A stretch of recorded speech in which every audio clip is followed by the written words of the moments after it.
네, 오늘 말씀은 로마서의 첫 서두에 해당합니다.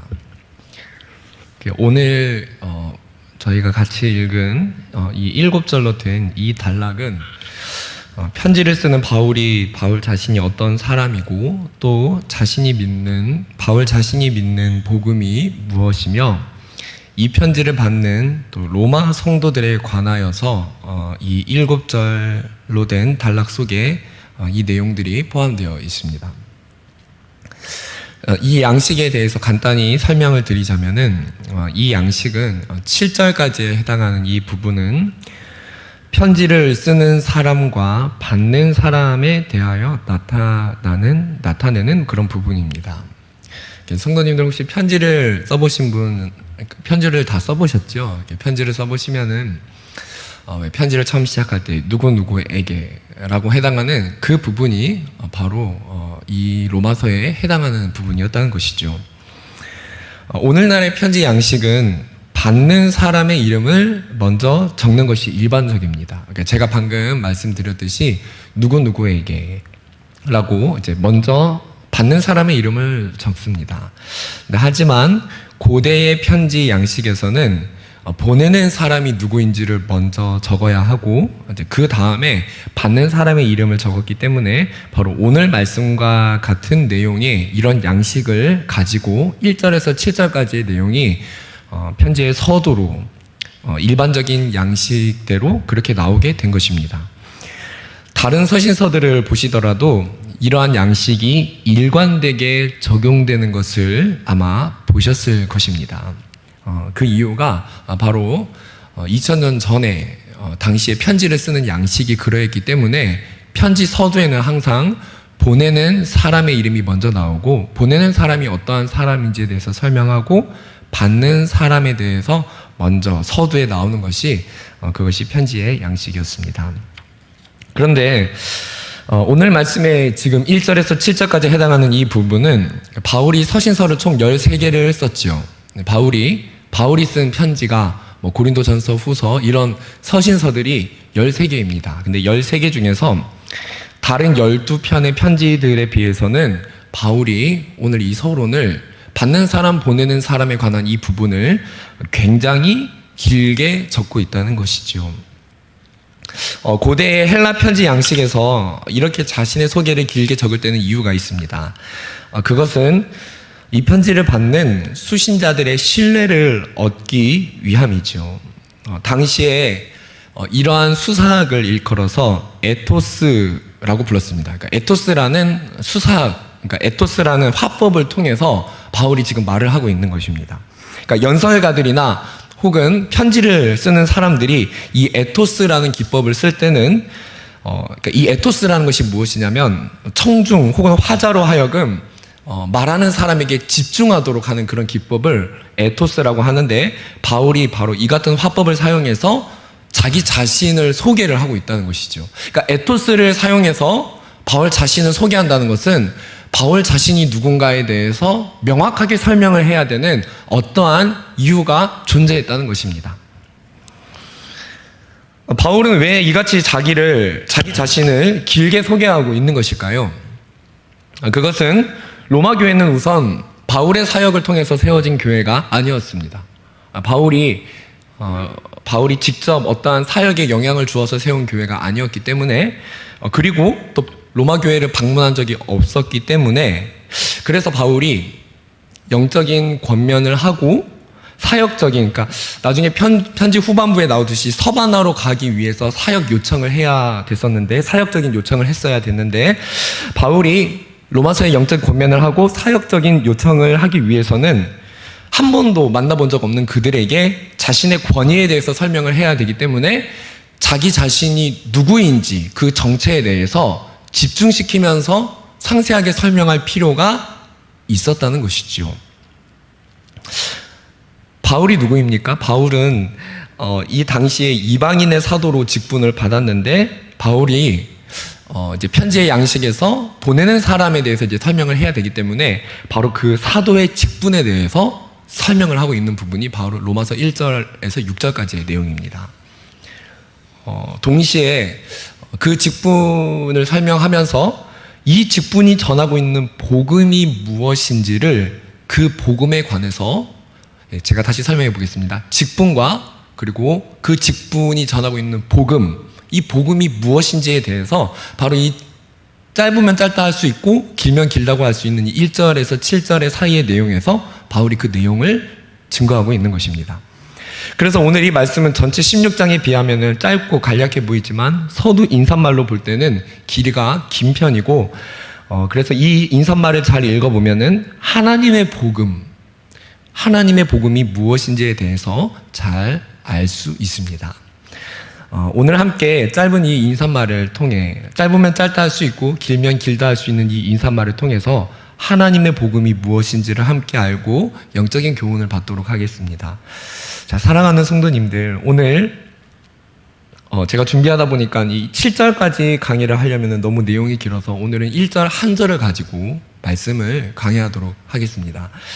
1절 한 절을 통해 바울이 말하고 있는 하나님의 복음에 관해서 우리 함께 알아보도록 하겠습니다. 바울은 이 편지의 내용을 통해서 1절 한 절을 통해서 하나님의 복음에 관해서 어떻게 말하고 표현하고 있습니까? 첫 번째 우리 함께 읽어보도록 하겠습니다. 첫 번째입니다. 우리 함께 읽어보겠습니다. 시작.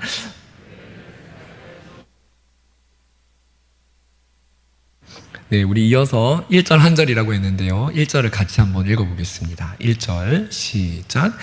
예수 그리스도의 종 바울은 사도로 부르심을 받아 하나님의 복음을 위하여 입었으니. 네, 바울은 이제 편지를 쓰는 발신자 자기에 대해서 이제 소개를 해야 되는데 먼저 소개하기를 예수 그리스도의 종 바울은 사도라고 하면서 예수 그리스도 종 사도라는 세 단어를 사용해서 자기 자신을 표현하고 있습니다. 이 표현을 보면은 이제 간략하게 그리스도의 종 그리고 사도입니다. 바울이 편지를 적으면서 이 로마 교회 성도들에게 그러니까 자신의 권위에 대해서 말하려면은 사도만 말하면 됩니다. 그러니까 자기가 이방인의 사도이기 때문에 사도라는 직분에 대해서만 말을 하면 되는데, 근데 바울이 지금 이 부분에서 자기를 종으로 표현하고 있습니다. 왜 종으로 표현하고 있을까요?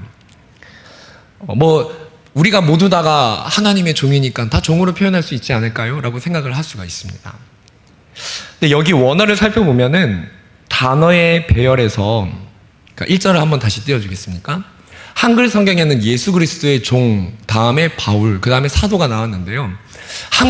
근데 때로는 헬라어로 적힌 이 어순이 한국어에서는 좀 바뀌기도 하는데, 로마서 1장 1절의 한글 개역 개정판 성경은 헬라어의 순서를 따르고 있습니다. 그러니까 헬라어에는 명사, 단어를 배열을 할 때, 그러니까 명사나 이제 단어를 배열을 할 때, 단어가 나열되는 순서에 따라서 무엇을 강조하고 싶은지 성경이 강조하는 바를 헬라어 문장의 어순을 보면 알 수가 있습니다.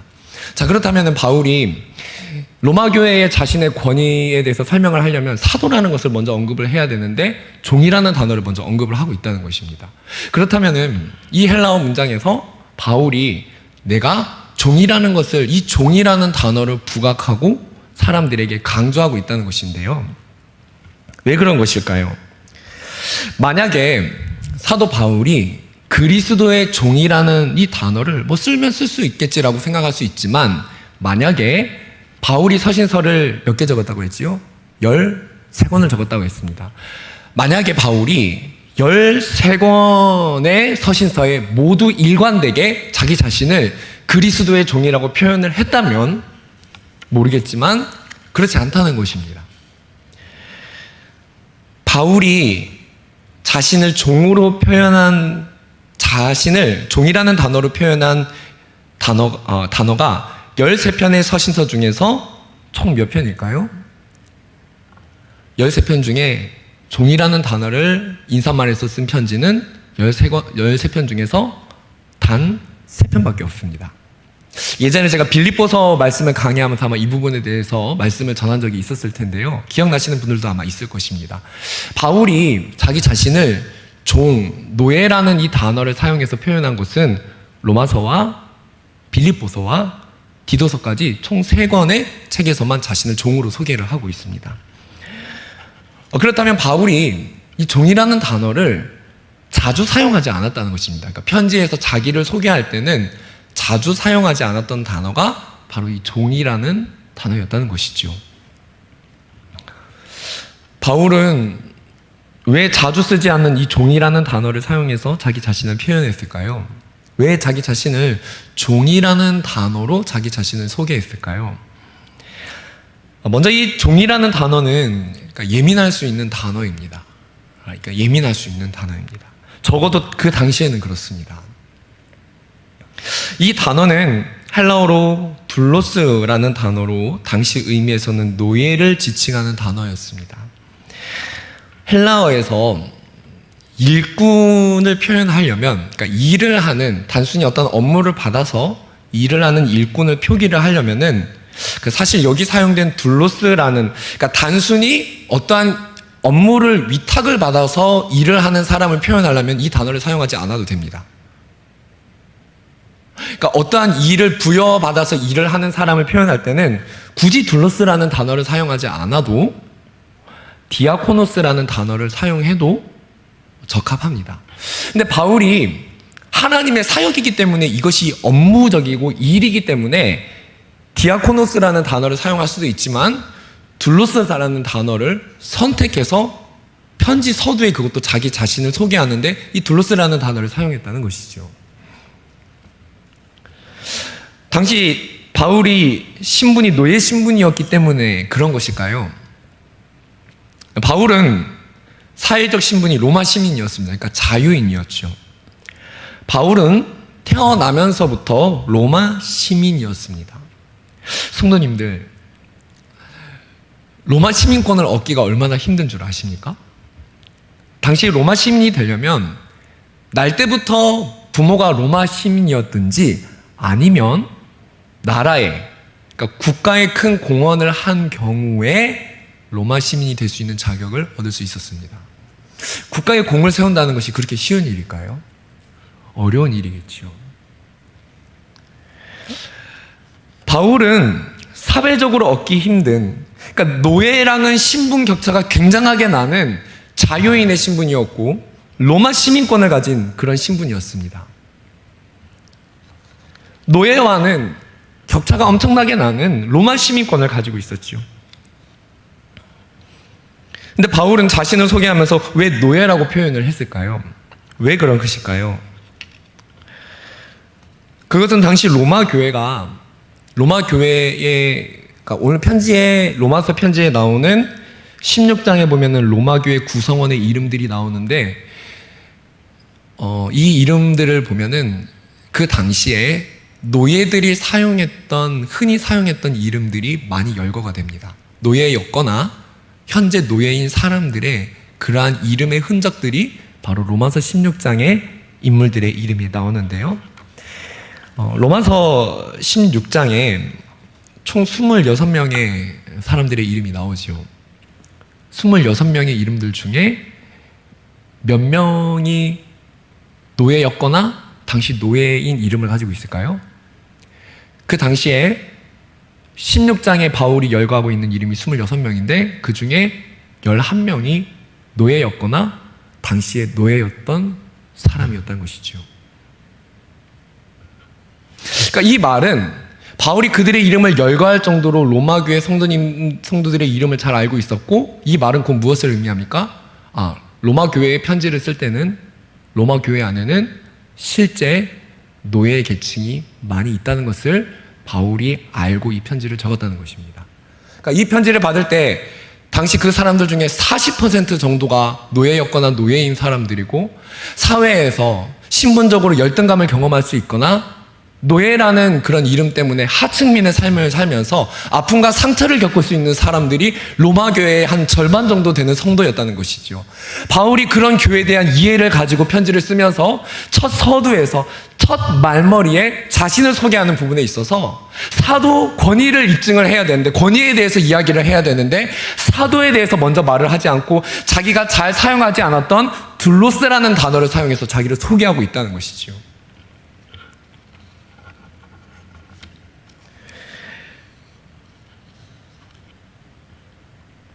이 교회는 바울을 통해 세워진 교회도 아니고 만나본 적도 없는 사람들이기 때문에 바울은 이 사람들에게 신뢰를 얻어야 했습니다. 이 권면을 함에 있어서 자신의 영적인 권위에 관해서, 자기가 믿고 있는 복음에 관해서, 자기가 말하는 이 말의 내용의 권위에 대해서 편지의 서두에서 에토스라는 기법을 사용하면서까지 자신의 권위를 충분히 말을 했어야 됐고 신뢰를 얻어야 하는 부분이 바로 이 서론의 부분입니다. 근데 바울은 이 서론을 시작하면서 그 당시에 사회적으로 민감하게 느낄 수 있는 둘로스 노예라는 단어를 사용해서 자기를 소개하고 있었다는 것이죠. 만나본 적도 없고 자기를 통해 세워진 교회가 아닌 이 교회에 대해서 노예라는 단어를 사용합니다. 사랑하는 성도님들, 보통 우리가 사회에서 어떤 단체나 사람들에게 신뢰를 얻으려면 어떻게 해야 합니까? 그들에게 사회에서 단체나 어떤 사람들의 모임에서 영향력을 발휘하려면 어떤 방법을 선택을 해야 됩니까? 무언가 권면할 수 있는 위치에 서려면은 사회적으로 내가 이렇게 영향력이 있고 내가 이렇게 힘이 있다는 걸 보여줘야 됩니다. 세상의 논리가 바로 그것이죠. 세상의 모임에 가면은 내가 얼마나 재력이 있고 내가 얼마나 대단한 사람인지를, 그것을 소개를 할 때, 왜 소개를 할 때 성도님들 모르는 단체 소개를 가면은 명함을 주지 않습니까? 그럼 명함에 무엇이 적혀져 있습니까? 내가 세상에서 얼마만큼 지위가 있는지, 얼마만큼 내가 세상에서 힘을 발휘할 수 있는지, 내가 얼마나 높은 지위에 있는 사람인지를 사람들에게 보여주고 설득력을 얻어내고 힘을 발휘할 수 있겠죠. 그러나 바울은 그렇지 않았다는 것입니다. 그러니까 이 말은 무슨 말입니까? 적어도 교회에서는 그렇지 않다는 것이죠. 그러니까 교회가, 오늘 바울이 로마 교회에 편지를 쓰면서 이 1절의 서두를 쓴다는 것은 복음의 영향력이 미친, 복음이 낳은 교회는 어떠한 성격을 가진 공동체인지 바울이 말하는 이 1절을 통해서, 바울이 로마 교회에 편지를 쓰는 바로 이 서두의 말 시작 부분을 통해서 교회는 어떤 공동체인지를 알 수 있도록 바울이 보여주는 것입니다. 어떠한 공동체입니까? 바울이 내가 로마 시민이다, 내가 사도다, 이런 것을 먼저 말하지 않고 나는 노예입니다, 나는 그리스도의 노예입니다. 왜 노예라는 표현을 사용합니까? 교회는 어떤 곳입니까? 바울이 조금 더 설득력을 얻고 무엇인가 힘을 발휘하려면은, 자기의 말에 무엇인가 좀 힘을 실으려면은 내가 로마 시민인데, 내가 사도인데, 이런 말을 먼저 해야 됐어야 하지 않을까요? 바울이 오늘 이 1절을 통해 보여주는 교회의 특징, 복음이 낳은 교회의 특징이 무엇입니까? 그것은 교회는 사회적 신분의 격차가 영향을 미치지 않는 공동체라는 것을 보여주는 것입니다. 교회는 절대로 어떠한 직분을 받은 사람이든지 사회적 신분의 영향이 미치지 않고 사회적 신분에 따라서 섬김이 있는 곳이 아니라는 것을 바울이, 자연스러운 바울의 이 표현을 통해서 우리는 알 수 있는 것이지요.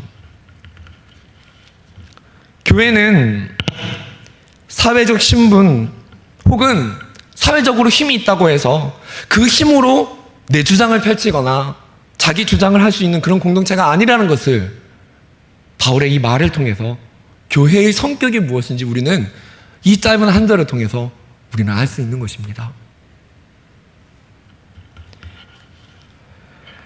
로마 시민권처럼 바울은 로마 시민권을 가지고 있었는데, 이 세상에서 그렇게 어떠한 국가적인 큰 공을 세워서 얻을 수 있는 힘을 가졌다고 해도 그것이 교회 공동체에서는 신분적인 격차로 작용할 수도 없고 그것이 성도들 관계를 가지는데 영향을 주지 않기 때문에 바울은 그것을 언급하지 않을 뿐더러, 사도라는 말을 먼저 하지 않을 뿐더러 자신을 종으로 소개하고 있는 것입니다. 그것도 노예가 많은 로마 교회의 말이죠. 복음이 낳은 교회는 이렇습니다. 성도님들, 예수님께서 복음을 통해 낳게 하신 교회는 세속의 신분으로 이루어지거나 세속의 신분에 의해서 전진하지 않는다는 것을 명확하게 성경이 우리에게 보여주고 있는 것입니다. 복음의 특징이 무엇입니까?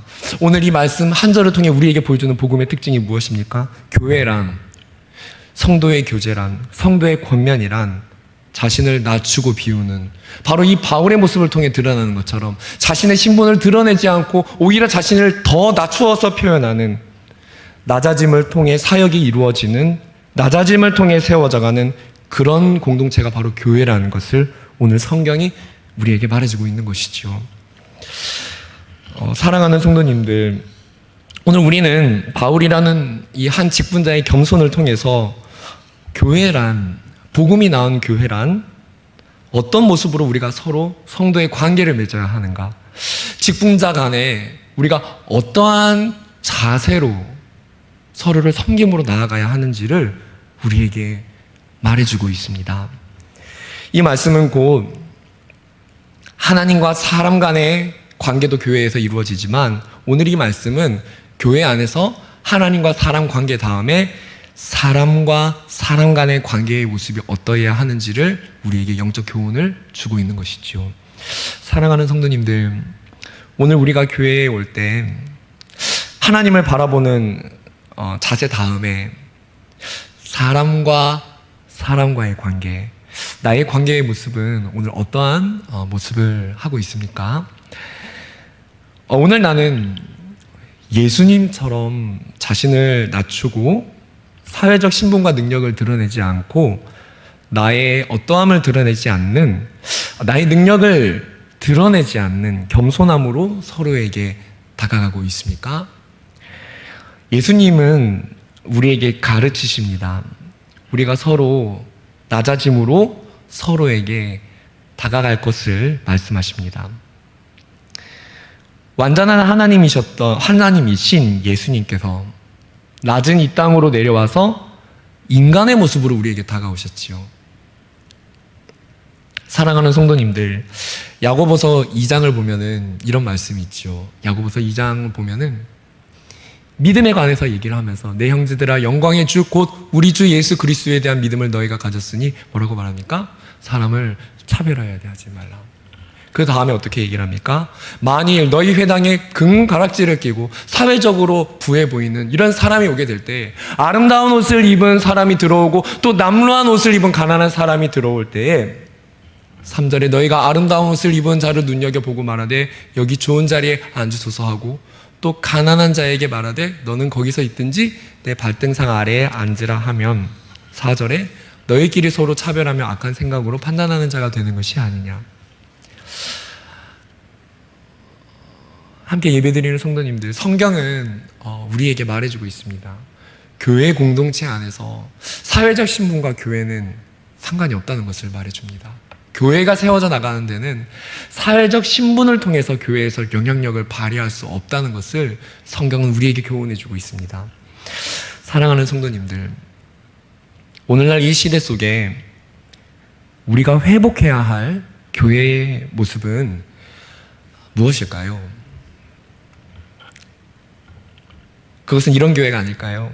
그것은 사회적 신분 격차가 사회처럼 동일하게 작용하지 않는 그런 교회. 사회적 신분이 높을수록 예수님 앞에 낮아지고 겸손할 줄 아는 그런 교회. 사회에서 가진 것이 많고 힘이 있을수록 큰 소리치지 않는 교회. 사회적 신분과 상관없이 직분이 세워질 수 있는 그런 교회. 한국교회의 초대교회의 모습처럼, 백정이 장로로 세워졌던 모습처럼 사회적 신분이 상관없는 그런 교회. 우리 함께 예수님이 바라시는 그런 교회를 함께 꿈꿔보는 성도님들이 되시기를 주님 이름으로 축원합니다. 복음의 특징, 바울이 말하는 로마서를 이 1절을 통해 말하는 두 번째 복음의 특징을 함께 나누어 보도록 하겠습니다. 우리 함께 읽어보겠습니다. 시작. 복음은, 우리 1절을 한 번 더 천천히 같이 한번 읽어보도록 하겠습니다. 1절 시작. 예수 그리스도의 종 바울은 사도로 부르심을 받아 하나님의 복음을 위하여 택정함을 입었으니. 오늘 이 1절의 한 문장은 우리에게 복음이 무엇인지에 대해서 알려주는 바가 참 많습니다. 우리가 조금 전에는 바울이 사용한 종, 그래서 예수 그리스도의 종이라는 표현을 알아보았습니다. 자, 그렇다면 이어서 그 다음에 나오는 사도와 하나님의 복음, 이 두 단어들을 통해서 복음의 성격이 어떠한지를 우리는 알 수 있습니다. 먼저 복음이라는 단어에 대해서 설명해 보도록 하겠습니다. 바울은 여기서 복음을 그냥 복음이라고 하지 않습니다. 복음을 표현할 때 로마 교회 성도들에게 이 복음이라는 단어를 사용하면서 하나님의 복음 이렇게 표현하고 있습니다. 우선 복음에 대해서 알아보겠습니다. 복음은 헬라어로 유앙겔리온이라고 하는, 그러니까 기본적으로 이 유앙겔리온이라는 단어는 기쁜 소식이라는 의미를 가지고 있습니다. 성도님들, 제가 설교 중에 헬라어를 많이 설명을 하는데 이유가 무엇이냐면은 그 당시에 헬라 문화권에서 사용했던 단어를 기독교 세계 안으로 가져오면서 사용했기 때문에 우리는 이 단어의 용례가 무엇인지를 살펴봄을 통해서 이 성경에서 우리에게 나타내는 진리가 무엇인지를 조금 더 정확하게 알 수 있기 때문입니다. 오늘 이 유앙겔리온이라고 하는 이 기쁜 소식은, 복음이라는 이 단어는 용례상 그 성격이 소식이 맞습니다. 소식이 맞는데 이 소식이라는 단어에는 어떤 것이 전제가 되어 있습니다. 무엇이냐면 이 용례상 이 단어는 사신이 가져오는 좋은 소식, 이렇게 이해하시면 됩니다. 그러니까 이 말이 무슨 의미입니까? 복음이라는 것은 그냥 좋은 소식이 아니라 누군가가 이것을 들고, 복음의 성격이 무엇인지 아시겠죠? 이 단어를 사용했다는 것은 복음은 누군가가 이 복음을 들고 가서 전해야만 하는 그런 성격의 진리가 바로 복음이라는 것이죠. 우리가 예수님께로부터 받은 생명의 말씀, 하나님 나라에 가는 것, 죄와 회개에 관한 것은 그냥 있으면 전파되는 좋은 소식이 아니라 사신에 의해서 전달되는 그런 성격의 것이 바로 우리가 믿는 이 복음이라는 것이지요. 그러니까 이 유앙겔리온이라는 단어는 전달하는 누군가가 존재해야 된다는 것입니다. 전달하는 누군가가 이것을 들고 나아가야 되고, 전달하는 누군가가 이것을 가서 들려줘야 되고, 전달하는 누군가가 존재해서 이것을 들고 가서 사람들의 귀에 외쳐줘야 되고, 그것을 전해야 할 때 그 복음이 전해지는 성격을 가지고 있다는 것입니다. 조금 더 나아가서 설명을 해보자면 이 단어는 헬라 로마적 상황에서 굉장히 중요한 의미를 가지고 있습니다. 이 단어는 그러니까 축하해야 될, 경축해야 될 때 사용을 했는데, 특별히 전쟁에서 승리를 했거나 왕의 즉위나 행사 때 이 단어를 사용했습니다. 그러니까 실제 이런 예가 있습니다. 한 비문에 황제 아우구스투스 때에 황제의 생일을 축하하기 위해서 이 비문에 이 단어를 사용해서 세상에 좋은 소식이라고 이 비문을 통해서 알리는 것을 볼 수가 있습니다. 누군가의 기록을 통해서 말이죠. 바울은 이 복음이라는 단어를 당시 로마 세계에서 로마 황제의 경축일을 전하기 위해서, 전쟁의 승리를 전하기 위해 사용하는 이 단어를, 이 복음이라는 단어를 가져와서 하나님의 복음이라고 하고 있습니다. 무엇입니까? 로마 제국이 아닌 눈에 보이지 않는 하나님 나라의 통치가 이제 임하였다. 황제의 생일을 경축하는 것이 아니라 예수 그리스도의 죽음과 부활을 통한 놀라운 능력이 이 시대 가운데 도래하였다는 것을 나타내기 위해서 하나님의 복음이라는 단어를 사용하는 동시에 이 복음을 로마 교회 성도들에게, 이미 복음을 안 성도들에게 전하는 것이지요. 왜 이미 복음을 알고 있는 성도들에게 복음에 대해서 다시 설명을 하고 있는지는 다음 설교에서 전하도록 하겠습니다.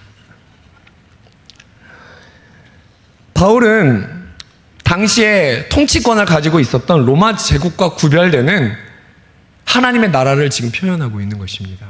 하나님의 복음, 내가 전하고 내가 믿고 나를 사도의 직분으로 세운 그 진리는 하나님의 복음, 그냥 복음이 아니라 하나님의 나라를 전파하는, 로마 제국은 눈에 보이지만 눈에 보이지 않아서 이 온 세상을 통치하는 바로 하나님의 복음, 하나님의 복음에 대해서 말을 하고 있는 것입니다.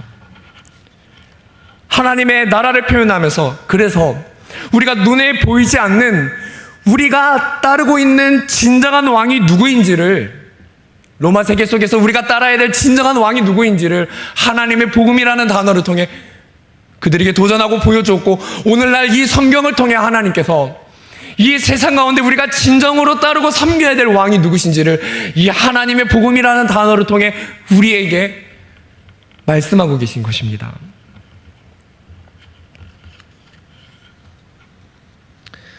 하나님은 하나님의 복음이라는 이 단어를 통해서 이 세상은 황제의 권력이 아니라 이 세상의 통치자들이 아니라 하나님에 의해서 이 모든 세상의 섭리 가운데 진행되고 결국에는 하나님의 나라가 이 세상 가운데 종말의 때에 완전체로 그것이 드러나게 될 것임을, 그래서 우리가 눈에 보이지 않는 하나님의 나라를 바라보면서 우리가 신앙을 이어나가야 됨을 이 하나님의 복음이라는 이 간단한 단어가 우리에게 말씀하고 있는 것이지요.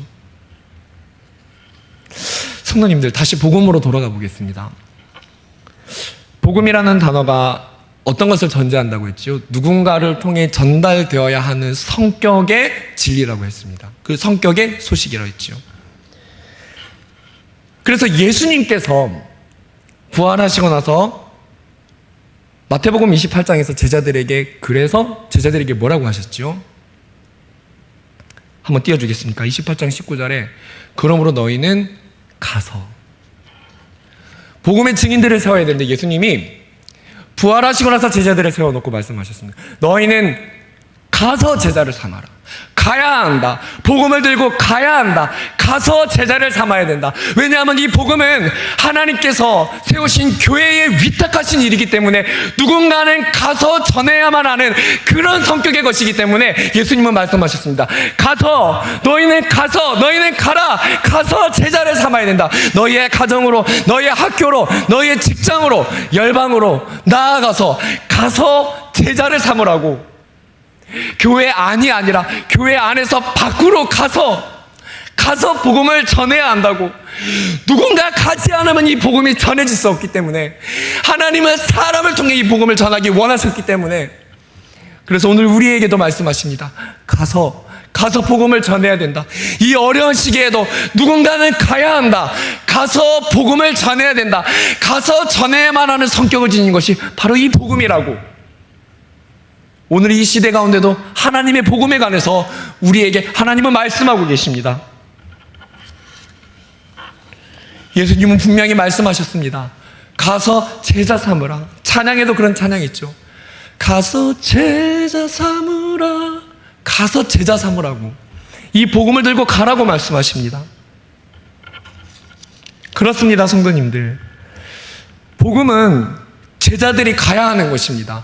우리가 예수님의 제자라면은 가야 하는 것입니다. 가정을 향해 가야 하고, 직장을 향해 복음을 들고 가야 되고, 학교를 향해, 우리 청년들은 학교를 향해 복음을 들고 나아가야 하는 것입니다. 왜입니까? 복음은 어떤 성격을 가졌다고요? 누군가를 통해 전달되어야 하는 성격의 것이기 때문에 우리가 이 복음을 들고 나아가야 하는 것입니다. 그래서 복음을 받은 사람이라면, 복음을 진정으로 가진 교회라면 가야 되는 사명은 누구에게나 있는 것이지요.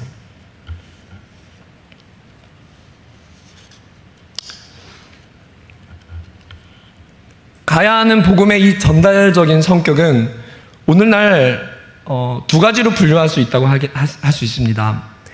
먼저는 우리가 흔히 인식하는 선교사, 전임 사역자, 삶 전체를 드리는 전임, 그러니까 일상이 모두 다 복음과 직접적인 연관된 사역으로 나아가는 선교사적, 전임 선교사적 사명이 있고, 그 다음은 일반 성도의 선교사적 사명으로 분류할 수 있는데, 말하자면은 우리 모두가 예수님의 제자라면 복음 전파의 사명을 가진 선교사적 사명을 가진 제자라는 것이죠. 그래서 주님의 택하심과 부르심에 따라서 그 유형과 모양이 다를 수 있는 것입니다. 오늘 바울이 자신을 소개하는 사도라는 단어가 있죠. 이 사도를, 복음과 사도라는 단어를 같이 딱 놓고 보면은 정확하게 복음이 무엇인지를 이해할 수 있습니다. 기독교적 용어가 헬라어를 사용하게 될 때에 헬라 문화권에 있었던 용어를 차용했다고 했죠. 이 사도라는 단어 역시 무엇을 들고 가는 그런 의미를 가진 그런 성격의 단어입니다. 이 사도라는 단어가, 원래 있던 단어가 기독교 세계로 들어오게 되면서 초대교회의 직분을 맡은 자들의 직분 용어로 자리 잡게 된 것이죠.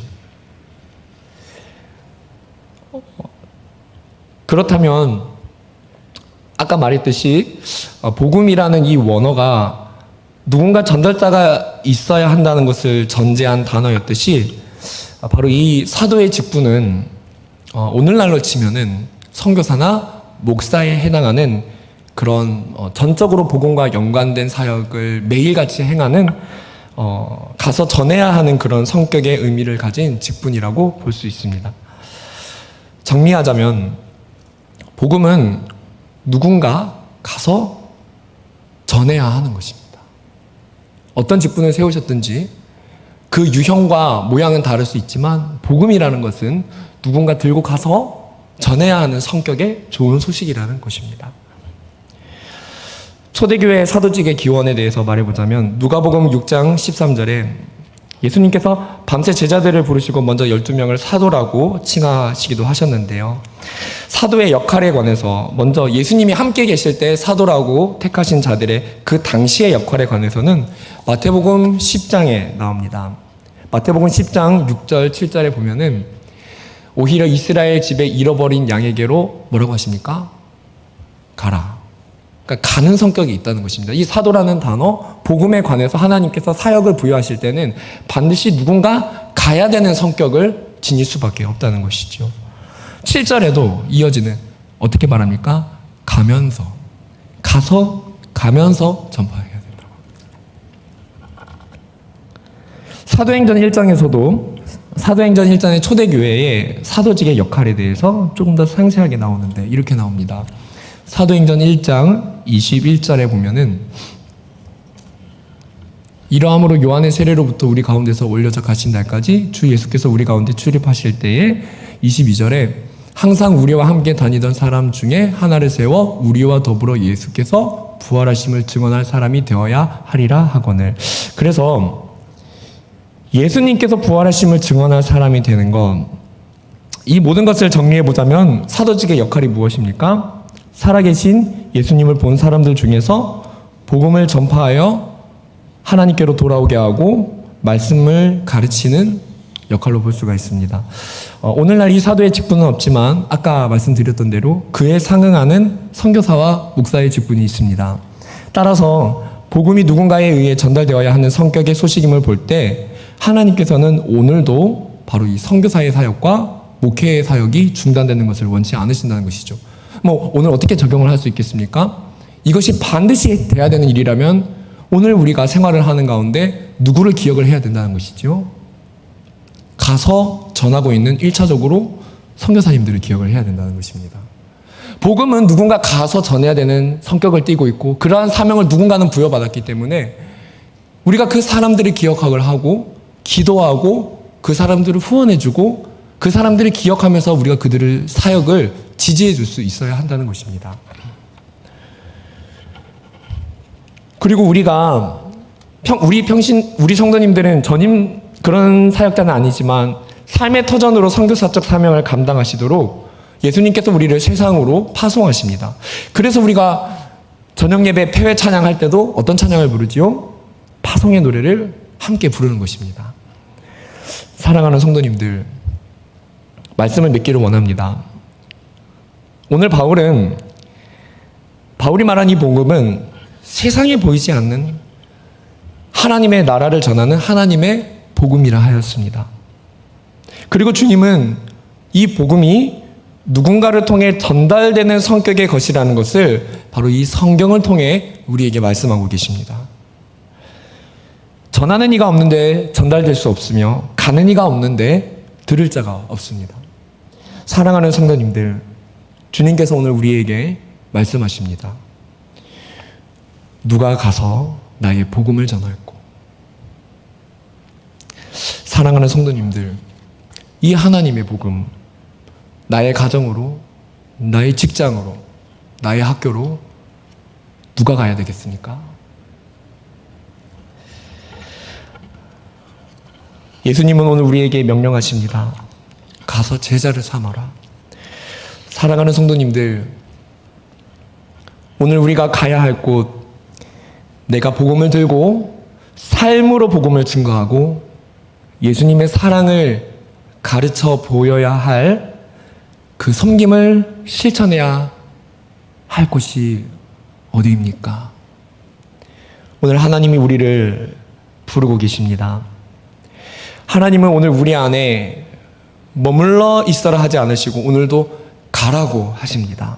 가서 삶으로 말씀으로 그들에게 가르치고 전하라고 하십니다. 오늘 바울은 하나님의 복음에 관해서 말하는데 그 마지막의 특징은 하나님의 복음은 성경에 약속한 것이라는 것이지요. 사랑하는 성도님들, 이 말씀을 들고 오늘같이 어려운 시기에도 전해야만 하는 이 복음을 들고 나아가 삶으로 실천하고 복음의 내용을 묵상하고 준비하시어 진리를 전할 수 있는 그런 우리 모두가 되기를 원합니다. 우리 교회가 각 전도회별로 후원할 수 있도록 그렇게 교회와 선교지들이 연결되어 있는데요. 오늘 우리가 그 선교사님들을 조금 더 생각을 하고 기도하고 가서 일선에서 먼저 복음을 전하는 그들을 함께 생각해보고 코로나 시기 가운데 복음 전파의 어려움을 함께 마음으로 나누며 기도하기를 원합니다. 말씀을 정리하기를 원합니다. 성도님들, 오늘 바울은 이 1절 한 절을 통해 말한 것처럼 우리는 이 성경의 1절 한 절을 통해 복음의 성격을 알 수 있었습니다. 그것은 첫 번째, 내적, 교회의 내적으로는 자신을 낮추는 공동체가 되어야 된다는 것. 두 번째, 외적으로는 가서 복음을 전하는 사명이 존재한다는 것. 사랑하는 성도님들, 이 복음이 말하는 특징대로 함께 화평을 이루는 공동체를 이루어 나가고 가서 복음을 전파하시는 믿음의 성도님들 되시기를 주님 이름으로 축원합니다.